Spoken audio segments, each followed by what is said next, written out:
ప్రతి అపార్ట్మెంట్లో first floor ఉంటుంది. మళ్ళీ నేనేంటి స్పెషల్గా చెప్తున్నా అనుకుంటున్నారా? ప్రతి అపార్ట్మెంట్లో ఉన్న ఫస్ట్ ఫ్లోర్ వేరు, ఈ అపార్ట్మెంట్లో ఉన్న ఫస్ట్ ఫ్లోర్ వేరు. అసలు ఈ ఫ్లోర్ దాటాలన్నా చాలా మంది భయపడేవారు. అసలు అందులో ఏముంది, ఎందుకు దీన్ని చూసి అందరూ భయపడుతున్నారు? విఘ్నేష్ ది సొంత ఊరు తిరుపతి, కానీ దగ్గరలో ఉన్న చెన్నైలో చదువుకుంటున్నాడు.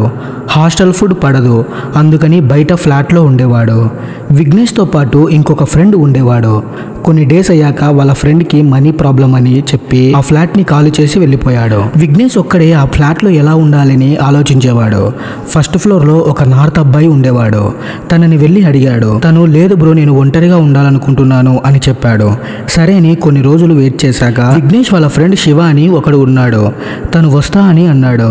సరే అని కొన్ని డేస్ అయ్యాక శివ తన లగేజ్ అంతా సర్దుకొని రూమ్కి షిఫ్ట్ అయ్యాడు. కొన్ని రోజులు బాగానే ఉన్నారు. ఒకరోజు విఘ్నేష్ సడన్ గా ఇంటికి వెళ్తా అన్నాడు. సరే అని శివ కూడా ఓకే అన్నాడు. విఘ్నేష్ ఇంటికి వెళ్ళాక శివ ఒక్కడే ఆ ఫ్లాట్ లో ఉండేవాడు. తనకి బోర్ కొట్టేది.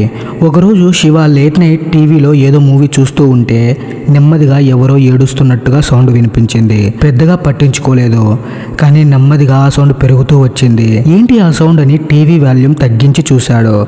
ఎవరో అబ్బాయి ఏడుస్తున్నట్టుగా వినిపించింది. ఎవరు ఏడుస్తున్నారు అని చూశాడు. ఇల్లంతా వెతికాడు, కానీ ఎవరూ లేరు. చిన్నగా భయం మొదలైంది. ఎందుకులే మనకి అని టీవీ ఆఫ్ చేసి బెడ్రూమ్లోకి వెళ్ళిపోయాడు. కానీ నిద్ర పట్టట్లేదు. మైండ్లో అదే సౌండ్ తిరుగుతూ ఉంది. ఇంతలో మెయిన్ డోర్ ఎవరో నాక్ చేస్తున్నట్టు సౌండ్ వినిపించింది. ఈ టైంలో ఎవరబ్బా అనుకుని డోర్ ఓపెన్ చేశాడు, కానీ అక్కడ ఎవరూ లేరు. డోర్ క్లోజ్ చేసేశాడు. మళ్ళీ 2 అడుగులు వేసేలోపు మళ్ళీ డోర్ నాక్ సౌండ్ వినిపించింది. పిల్లలు ఆటలాడుకుంటున్నారేమో అని కోపంతో డోర్ ఓపెన్ చేశాడు. మళ్ళీ అక్కడ ఎవరూ లేరు. మళ్ళీ నెమ్మదిగా ఎవరో అబ్బాయి ఏడుపు సౌండ్ వినిపించింది. వెంటనే పరిగెత్తుకుంటూ బెడ్రూమ్లోకి వెళ్ళి డోర్ వేసుకున్నాడు. బెడ్ మీద బ్లాంకెట్ కప్పుకొని భయంతో ఉన్నాడు. ఇంతలో కరెంట్ పోయింది. పక్కన తన ఫోన్ ఉందేమో అని చూశాడు, కానీ తన ఫోన్ హాల్లో ఉంది. వెళ్దామా వద్దా అని భయంతో ఉన్నాడు. ఇంతలో ఫోన్ మోగింది. కొంచెం భయంతో అడుగులు వేసుకుంటూ హాల్లోకి వెళ్ళాడు.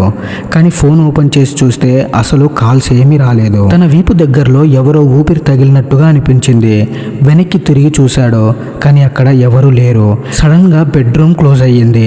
వెంటనే వెళ్ళి చూశాడు, అక్కడ ఎవరూ లేరు. చాలా భయం వేసింది శివాకి. వెంటనే ఇంటి నుండి బయటికి వెళ్దామనుకుంటాడు.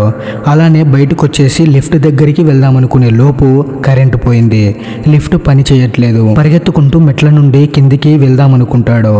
ఒక్కసారిగా ఫస్ట్ ఫ్లోర్ లో ఆగాడు. దూరంగా ఎవరో నిలబడినట్టుగా అనిపించింది. ఫేస్ సరిగ్గా కనిపించట్లేదు, కానీ ఒక నల్లని ఆకారం అక్కడ కనిపిస్తున్నట్టుగా అనిపించింది. ఉన్నట్టుండి సడన్ గా మాయమైపోయింది. శివాకి ఏం అర్థం కావట్లేదు. కిందకి వెళ్లాలన్నా ఇంకా భయం వేస్తుంది శివాకి. అక్కడే ఆ స్టెప్స్ దగ్గరే ఉండిపోయాడు.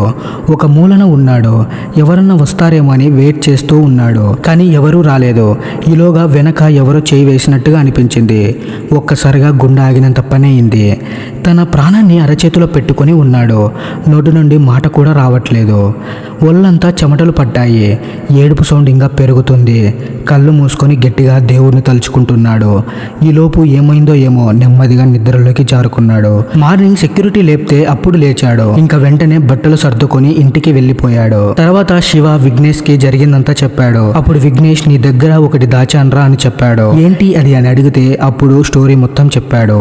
1 month బ్యాక్ విఘ్నేష్ వాళ్ళ ఫ్రెండ్స్ అందరూ కలిసి సిట్టింగ్ వేసినప్పుడు మందు అయిపోయిందని తేవడానికి వాళ్ళు వెళ్తుండగా ఫస్ట్ ఫ్లోర్ లో చివరి రూమ్ లో డోర్ ఊగుతుంది. ఏంటి అని వెళ్ళి చూస్తే లోపల నార్త్ అబ్బాయి ఊరు వేసుకొని చనిపోయి ఉన్నాడు. ఒక్కసారిగా గట్టిగా అరిచాడు. తర్వాత సెక్యూరిటీ వచ్చి చూసి పోలీసులకి ఫోన్ చేశాడు. పోలీసులు వచ్చి అంతా ఇన్వెస్టిగేషన్ చేసి అతడు ఆత్మహత్య చేసుకున్నాడని కేసుని క్లోజ్ చేసేశారు. ఆ అబ్బాయి వాళ్ళ పేరెంట్స్ వచ్చి ఆ ఫ్లాట్ లో ఉన్న ఐటమ్స్ ని తీసుకెళ్లిపోయారు. తర్వాత నుండి ఆ ఫ్లాట్ లో ఎవరు దిగలేదు. ఎందుకో ఏమో ఎవరికి తెలియదు, కానీ ఆ ఫ్లాట్ నుంచి వెళ్తూ ఉన్నప్పుడు వాళ్ళకి విచిత్రమైన శబ్దాలు వినపడేవంట. అందుకే అందరికీ ఆ ఫ్లోర్ అంటే భయం. ఆ ఇన్సిడెంట్ అయ్యాక విఘ్నేష్ ఇంకా శివ ఫ్లాట్ ని ఖాళీ చేసి వెళ్ళిపోయారు. రిమైనింగ్ సామాన్లు అక్కడ ఉన్న సెక్యూరిటీకి పార్సల్ చేయమని చెప్పారు. అలానే సెక్యూరిటీ కూడా పంపించారు. తర్వాత శివకి ఆ ఇన్సిడెంట్ మర్చిపోవడానికి చాలా టైం పట్టింది. నెమ్మదిగా శివ ఆ ఇన్సిడెంట్ ని మర్చిపోయాడు. That's it guys. ఈ వీడియో మీకు ఎలా అనిపించిందో కింద కామెంట్ అయితే చేయండి. అలాగే వీడియో నచ్చితే ప్లీజ్ వీడియోకి లైక్ చేసి సబ్స్క్రైబ్ చేసుకోవడం మాత్రం మర్చిపోకండి. మరో మంచి వీడియోతో మీ ముందుకు వస్తాను. అంతవరకు బాయ్.